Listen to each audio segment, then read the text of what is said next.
ഈ ഒരു വീഡിയോയിൽ നമ്മൾ ലീനിയർ പെയർ അല്ലെങ്കിൽ രേഖീയ ജോഡി അതിനെ പറ്റിയാണ് പറയാൻ പോകുന്നത്.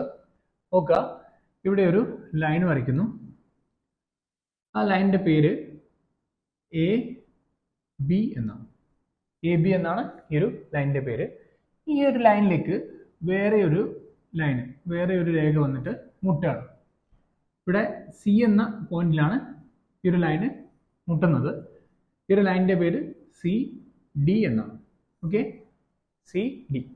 എ ബി എന്നൊരു ലൈന്, ആ ഒരു ലൈനിലേക്ക് സി ഡി എന്ന വേറെ ലൈൻ വന്ന് മുട്ടുന്നു. ഓക്കെ ആണല്ലോ. ഇവിടെ ഇപ്പൊ രണ്ട് കോണ് ഉണ്ടാവുന്നുണ്ട് അല്ലെ. ഈ ഒരു സി എന്ന പോയിന്റിൽ രണ്ട് കോണ് ഉണ്ടാകുന്നുണ്ട്. ഏതൊക്കെയാണ്? ഒരു കോണ് ഇതാണ്.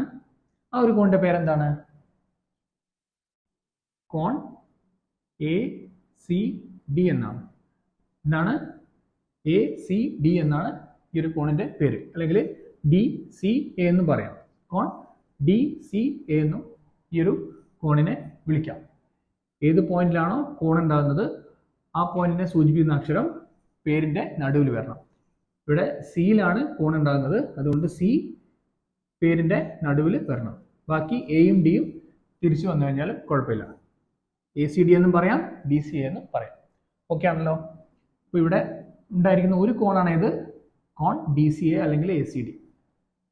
ഇനി അടുത്ത കോണ്, വേറെ ഒരു കോണും കൂടെ ഇവിടെ ഉണ്ടായിട്ടുണ്ട് അല്ലെ. ഏതാണ്? ഈ ഒരു കോണ്. ഇവിടെയും ഒരു കോണ് ഉണ്ടായിട്ടുണ്ട്. ആ കോണിന്റെ പേരെന്താണ്? കോൺ B C D. B C D എന്നാണ് ഈ ഒരു കോണിന്റെ പേര്. കോൺ ബി സി ഡി. ക്ലിയർ? രണ്ട് കോണ് ഉണ്ടായിട്ടുണ്ട്. ഒന്ന് കോൺ എ സി ഡി, മറ്റേത് കോൺ ബി സി ഡി. അപ്പൊ ഇതുപോലെ ഒരു ലൈനിൽ വേറെ ഒരു ലൈൻ വന്ന് മുട്ടുമ്പോൾ ആ ഒരു മുട്ടുന്ന പോയിന്റിൽ ഉണ്ടാകുന്ന രണ്ട് കോണുകളെയാണ് നമ്മൾ എന്ത് വിളിക്കുന്നത്? ലീനിയർ പെയർ അല്ലെങ്കിൽ രേഖീയ ജോഡി എന്ന് വിളിക്കുന്നത്. ഇതാണ് ഒരു ലൈന്, അതിന്റെ മുകളിൽ വേറെ ലൈനെ വന്ന് മുട്ടുന്നു. അങ്ങനെ മുട്ടുന്ന ആ ഒരു പോയിന്റിൽ ഉണ്ടാകുന്ന രണ്ട് ആംഗിൾസ്, രണ്ട് കോണിനെയാണ് നമ്മൾ എന്ത് വിളിക്കുന്നത്? ലീനിയർ പെയർ അഥവാ രേഖീയ ജോഡി എന്ന് വിളിക്കുന്നത്. എ സി ഡിയും കോൺ ബി സി ഡിയുമാണ് എന്ത്? രേഖീയ ജോഡി അഥവാ ലീനിയർ പെയർ. കോൺ എ സി ഡിയും കോൺ ബി സി ഡിയും എന്താണ്? ലീനിയർ പെയർ ആണ്, അല്ലെങ്കിൽ രേഖീയ ജോഡികളാണ് എന്ന് പറയാം. കോൺ എ സി ഡിയും കോൺ ബി സി ഡിയും ഈ രണ്ട് കോണുകളും രേഖീയ ജോഡി കോണുകളാണ് എന്ന് നമുക്ക് പറയാം. രേഖീയ ജോഡി എന്താണെന്ന് പിടികിട്ടിയല്ലോ. ഇനി രേഖീയ ജോഡിയിലെ കോണുകൾക്ക് ഒരു പ്രത്യേകതയുണ്ട്. ആ പ്രത്യേകതയാണ് പറയാൻ പോകുന്നത്. ഒന്നുമില്ല, ഈ രണ്ട് കോണുകളും കൂടെ കൂട്ടിക്കഴിഞ്ഞാൽ നമുക്ക് കിട്ടുന്ന ഉത്തരം എന്ന് പറയുന്നത് 180 ഡിഗ്രി ആയിരിക്കും. എന്താണ്? രേഖീയ ജോഡിയിലെ രണ്ട് കോണുകളും കൂടെ കൂട്ടിക്കഴിഞ്ഞാൽ നമുക്ക് കിട്ടുന്ന ഉത്തരം എത്രയായിരിക്കും? 180 ഡിഗ്രി ആയിരിക്കും. അതായത് ഇത് രണ്ടും കൂട്ടി കിട്ടുന്നത് 180നോട് ഈക്വൽ ആയിരിക്കും, തുല്യം ആയിരിക്കും. ഇത് രണ്ടും കൂട്ടിക്കിട്ടുന്നതും 180ഉം എന്തായിരിക്കും? ഈക്വൽ ആയിരിക്കും. അപ്പോൾ നമുക്ക് എന്ത് പറയാം? ഒരു രേഖീയ ജോഡിയിലെ രണ്ട് കോണുകളുടെയും തുക എത്രയായിരിക്കും? 180 ഡിഗ്രി ആയിരിക്കും. ആ കാര്യം ഓർത്തിരിക്കുക. രേഖീയ ജോഡി എന്താണെന്ന് മനസ്സിലാക്കി, അതിന്റെ പ്രത്യേകതയും മനസ്സിലാക്കി. എന്താണ് പ്രത്യേകത? അതിലെ രണ്ട് കോണുകളും കൂടെ ആഡ് ചെയ്താൽ, രണ്ട് കോണുകളും കൂട്ടിക്കഴിഞ്ഞാൽ എത്ര കിട്ടും? 180 ഡിഗ്രി കിട്ടും. 180 ഡിഗ്രി ആണ് കിട്ടുക. അങ്ങനെയാണെങ്കിൽ എൻ്റെ ഒരു ചോദ്യം ഇതാണ്.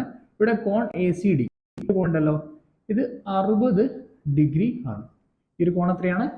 60 ഡിഗ്രിയാണ്. അങ്ങനെയാണെങ്കിൽ കോൺ ബി സി ഡി എന്ന ഈ ഒരു കോണ് എത്ര ഡിഗ്രി ആണ് എന്നുള്ളതാണ് ചോദ്യം. കോൺ എ സി ഡി, രേഖീയ ജോഡിയിലെ എ സി ഡി എന്ന കോണ് 60 ഡിഗ്രിയാണ്. അങ്ങനെയാണെങ്കിൽ ബി സി ഡി എന്ന കോണ് എത്ര എന്നുള്ളതാണ് ചോദ്യം. എങ്ങനെ കണ്ടുപിടിക്കാം?